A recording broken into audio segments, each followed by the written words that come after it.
Hello everyone and welcome to another Star Wars figure review. Wrapping up our vintage Saga collection reviews today, we're going to take a look at one more figure from Return of the Jedi, and this time around it's Han Solo in his Endor trench coat.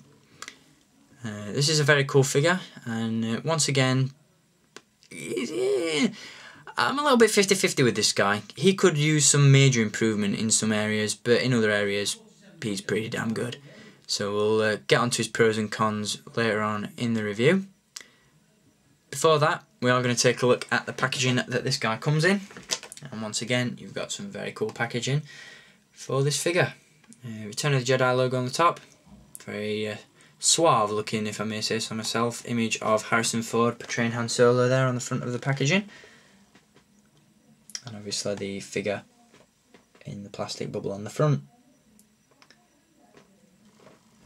As you've come to expect now, this guy does indeed come in a protective star case which carries the Saga Collection logo on the front, and on the back we have the original Han Solo in Endor trench coat from 1983. As you can see, call the fashion police, that coat is awful. Definitely not up to par with today's standards, but oh well, that was the 80s for you. I'm not criticising the fashion. At the side of that we have the vintage collection description, and underneath we've got the rest of the wave pictured on the bottom, and that's the full set of 5 reviewed, so there we go. So there's the packaging for Endor Han. As you can see, very cool looking figure. Great looking packaging as well. So onto the figure itself.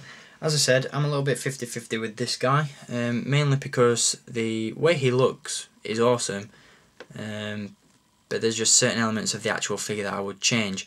For example, underneath the coat you'll see that he does indeed have a belt with a holster attached for his blaster, although he has the holster strap sculpted to his leg, but the holster is sort of you know, orbiting the leg almost. It's just wandering aimlessly at the side, and it just looks a little bit weird depending on what pose you get him in.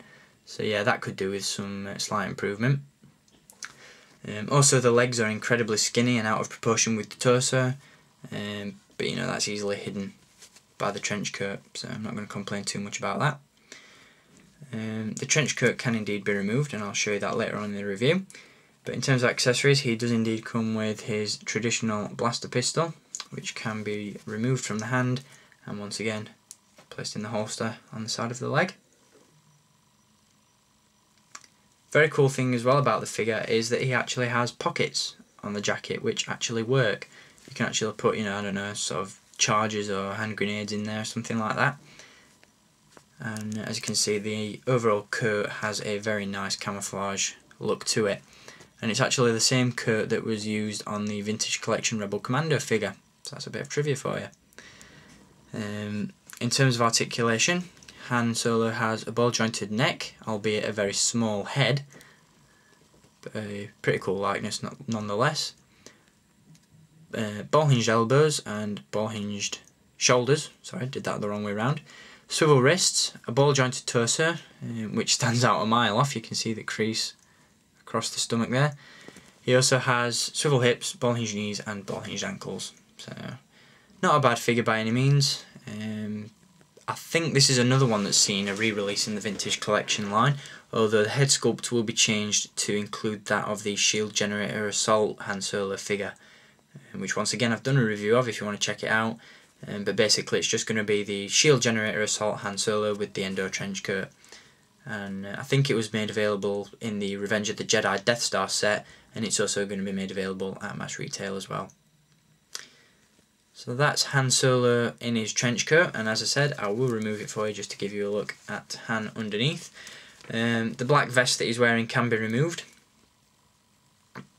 but as you can see, he does look a lot better with the Endor trench coat in place. Personally, looking at the figure's arms, I think these are the arms that should have been used on the Yavin Ceremony Han Solo figure, as obviously he's got these sleeves rolled down. So that would have made the figure a little bit more accurate, but once again, I'm just being a picky bugger. So there we go. That's Han Solo in his Endor trench coat. Very cool figure, although I don't know, I wouldn't say the definitive version, but if you want a decent or a better version of this figure, then I would pick up the current Vintage Collection version that's available in the Death Star set, and also in an upcoming wave of the Vintage line, which I believe is starting to hit stores in some parts of the world, so keep your eyes peeled. So that's going to do it for this series of Vintage Saga Collection reviews that I've been doing for you. Once again, great series of figures, and if you could pick them all up at the right price, whether you're a carded collector or not, I would definitely recommend each and every one of them. So I want to thank you for watching my reviews. Once again, until next time, keep collecting, and may the force be with you.